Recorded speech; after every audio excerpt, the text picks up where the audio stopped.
We need to see unemployment rise. Unemployment has to jump 40, 50%. And we need to see pain in the economy. We need to remind people that they work for the employer, not the other way around. There's been a systematic change where employees feel the employer is extremely lucky to have them. They have been paid a lot to do not too much in the last few years. I like how I basically never had a shot at all. Like, from the moment I'm grown up, fucking gas is watered down, $5 gallon garbage. Houses cost every single limb you have on your body on the black market. Jobs pay about 25 cents an hour and maybe a sandwich for lunch. Really quickly, the rich are getting richer and the rest of us are sinking. So if the Democrats tell you to hate socialism, and the Republicans tell you to hate socialism, and the CIA tells you to hate socialism, and the billionaire-controlled media also tells you to hate socialism, then you should fucking love socialism. Because if socialism always fails, why are all of the most wealthy people so afraid of it? Capitalist countries are richer and more developed than communist ones. How do you think they got the money, bro? Capitalist countries get rich at the expense of others. Just look at the global south.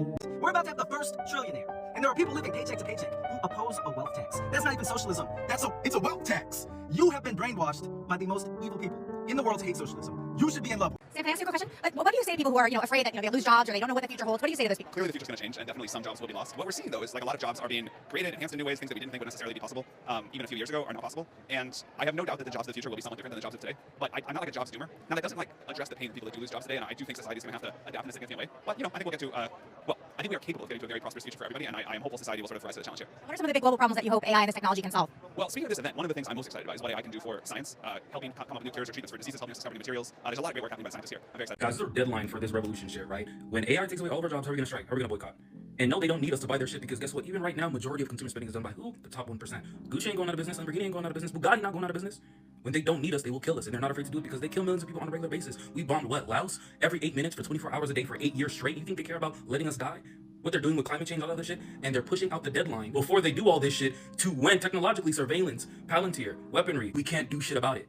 There's going to become a day where revolution in the Imperial Court is impossible. And I know that's not revolutionary optimism to say that, but people need to hear this because you don't wait until cancer or disease develops to a point to where it's almost killing you to cure it or prevent it. You do prevention, or you give yourself a cure before it gets to that point. And people are not applying no cure. Niggas is letting the cancer of capitalism metastasize and shit. There is a fundamental difference between acts of revolutionary sabotage and terrorism. That guy burning down that warehouse was an act of revolutionary sabotage because it primarily targeted the interests of the ruling class. They'll probably try and label it as terrorism, but by definition, that's not what it was. If we're going to be serious about what a revolution would theoretically look like in the United States, it would look like more organized sabotage, organized strikes in our cities, organized boycotts on major companies, the forming of more mutual aid networks amongst our communities, and white folks taking up arms and forming guerrilla band networks in the countryside, talking to your brothers, your cousins, your uncles, and even members of the police force to get on the side of the working class and start putting belt to ass. The reason why black folks can't be on the front lines of an armed struggle in this country is because anytime there's too many black folks with guns, the state comes back with supreme firepower. Just look at what happened to the Panthers. And the fact that white folks went to the Capitol on January 6th just shows y'all's ability to organize if you're actually fed up with something. But y'all need to be fed up under proper principles, unification of the working class, solidarity with your black and brown brothers, the same way that the Young Patriots did with the Panthers back in the late 60s and early 70s. So what a revolution would theoretically look like